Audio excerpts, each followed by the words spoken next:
ನಮಸ್ಕಾರ. ನಾನು ನಿಮ್ಮ ಮಾಸ್ಟರ್ ಪ್ರಮೋದ್ ಸರ್.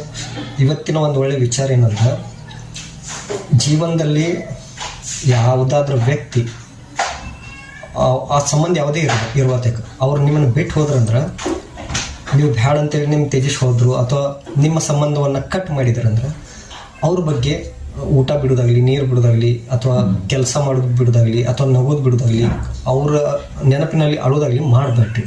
ಯಾಕಂದ್ರೆ ಜೀವನ ಕ್ಷಣಗಳು ಯಾವತ್ತೂ ಸಿಗಂಗಿಲ್ಲ. ಮತ್ತು ನಿಮ್ಮ ವಸ್ತು ಇನ್ನೊಬ್ಬರ ಹತ್ಯಕ್ಕಿತ್ತಂದ್ರೆ ಅದನ್ನು ನೀವು ಹೋಗಿ ತೊಗೊಂಡ್ಬರ್ರಿ, ಜಗಳಾಡಿ ತೊಗೊಂಡ್ಬರ್ರಿ. ಯಾಕಂದ್ರೆ ಆ ವಸ್ತು ಎಂದು ತಾನಾಗಿ ಹೋಗಿರಂಗಿಲ್ಲ. ಅದು ನಿಮ್ಮ ಹತ್ಯಕ್ಕಿರ್ತದೆ, ಇನ್ನೊಬ್ಬರನ್ನು ಎತ್ಕೊಂಡು ಹೋಗಿರ್ತಾರೋ ಅಥವಾ ಏನೋ ಚಾಲಾಕ್ತಂದ್ರೆ ನಿಮ್ಮನ್ನು ಕಣ್ ತಪ್ಪಿಸಿ ತೊಗೊಂಡು ಹೋಗಿರ್ತಾರೆ. ಆದರೆ ಈ ಹೋದಂಥ ವ್ಯಕ್ತಿ ವಸ್ತು ಅಲ್ಲ, ಇವಂಗೆ ತಿಳುವಳಿಕೆ ಇರ್ತದೆ, ಇವ್ ವಿಚಾರ ಮಾಡೋ ಶಕ್ತಿ ಇರ್ತದೆ, ಎಲ್ಲ ಇದ್ದು ನಿಮ್ಮನ್ನು ಬಿಟ್ಟು ಹೋಗಿರ್ತಾರೋ. ಇದಕ್ಕೆ ಕಾರಣ ಅವ್ರ ಸ್ವಾರ್ಥ ಎಲ್ಲ ತೀರಿರ್ತದೆ. ನೀವು ಅವರಿಗೆ ಉಪಯೋಗಕ್ಕೆ ಬಾರದಂಥ ವಸ್ತು ಆಗಿ ಬಿಟ್ಟಿರ್ತೀರಿ.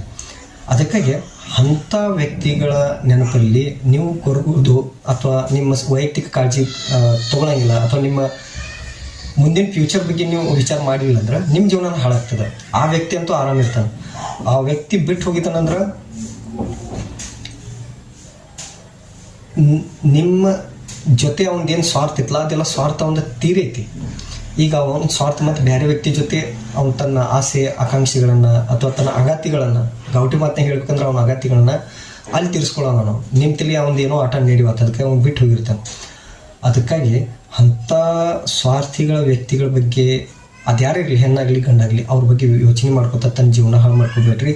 ತಮ್ಮ ಪ್ರತಿ ಜೀವನ ಕ್ಷಣಗಳನ್ನು ವ್ಯಾಯಾಮ ಮಾಡಿರಿ, ಕೆಲಸ ಮಾಡಿರಿ, ಕುಟುಂಬದ ಸದಸ್ಯರ ಜೊತೆ ನಕ್ಕೋತ್ ಮಾತಾಡ್ರಿ, ಸ್ನೇಹಿತರ ಜೊತೆ ನಕ್ಕೋತ್ ಮಾತಾಡ್ರಿ, ಅಥವಾ ನನ್ನಾಗಿ ವಿಡಿಯೋನು ಮಾಡಿರಿ. ಒಟ್ಟು ನಿಮ್ಮ ಜೀವನ ನೀವು ಬದುಕ್ರಿ. ಆದ್ರೆ ಬಿಟ್ಟು ಹೋದವ್ರ ಬದಲು ಒಟ್ಟಾಗಿ ಯೋಚನೆ ಮಾಡೋಕ್ಕೆ ಹೋಗ್ಬೇಡ್ರಿ.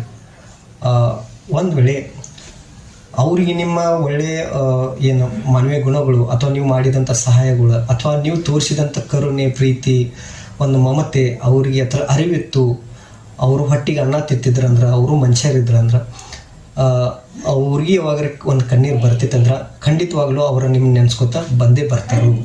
ಧನ್ಯವಾದಗಳು. ಒಳಿತು ಮಾಡು ಮನಸ, ನೀ ಇರೋದು